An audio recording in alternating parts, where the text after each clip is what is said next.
Miracle shelter ഹോമിലെ കരുതലിന് വിട നൽകി doctor Mohandas പുതിയ ജീവിതത്തിലേക്ക്. അവശനിലയിൽ കഴിഞ്ഞ ഡോക്ടർ മോഹൻദാസ് ഷെൽട്ടർ ഹോമിലെ പരിചരണത്തിനു ശേഷം ആരോഗ്യം വീണ്ടെടുത്തതിനെ തുടർന്നാണ് സ്വന്തം മേഖലയിലേക്ക് മടങ്ങുന്നത്.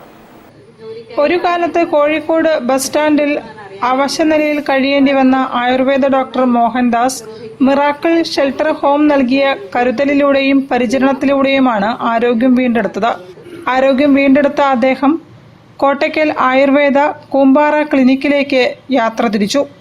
അവശനിലയിൽ കഴിയുന്ന വേളയിൽ ഷെൽട്ടർ ഹോം അധികൃതർ ഭക്ഷണവും വെള്ളവും മരുന്നും പ്രഥമ ശുശ്രൂഷയും അദ്ദേഹത്തിന് നൽകിയിരുന്നു.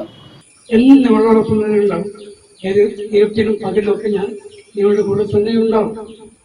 പക്ഷേ ഇത്രയും കാലം എനിക്ക് വേണ്ടി നിങ്ങൾ ചെയ്തെന്ന ഓരോ കാര്യത്തിനും ഞാൻ ഏത് രീതിയിൽ നന്ദി പറയണമെന്ന് എനിക്ക് ഇപ്പോഴും അറിയില്ല.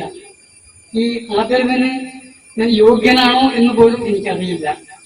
തെരുവിൽ അലഞ്ഞു തിരിഞ്ഞ് നടക്കുന്ന ആളുകളെ ഏറ്റെടുത്ത് അവർക്ക് വേണ്ട ഭക്ഷണവും മരുന്നും നൽകി കുടുംബത്തെ കണ്ടെത്തി മക്കളുടെ അടുത്തേക്ക് എത്തിക്കുന്നതാണ് മിറാക്കിൾ ഷെൽട്ടർ ഹോമിന്റെ പ്രധാന ദൗത്യം. കിടപ്പ് രോഗികൾക്ക് മുൻഗണന നൽകിയാണ് ഷെൽട്ടർ ഹോമിന്റെ പ്രവർത്തനങ്ങൾ.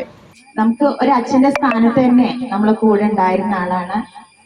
നമ്മുടെ അടുത്തോട്ട് പോകുമ്പോൾ നമുക്ക് വളരെയധികം വിഷമമുണ്ടെങ്കിൽ കൂടെ ഇപ്പൊ കഴിഞ്ഞ ദിവസത്തെ പരിപാടിയിൽ നമ്മൾ പറഞ്ഞതെന്താ വെച്ചാല് അച്ഛൻ എത്രയും വേഗം ഒരു ക്ലിനിക്ക് ഓപ്പൺ ചെയ്തിട്ട് അച്ഛന്റെ പഴയ ജോലി തുടരുന്നത് കാണണമെന്നായിരുന്നു. അത് ഇത്ര പെട്ടെന്ന് ദൈവം സാധിച്ചു വന്നു. വളരെയധികം സന്തോഷം.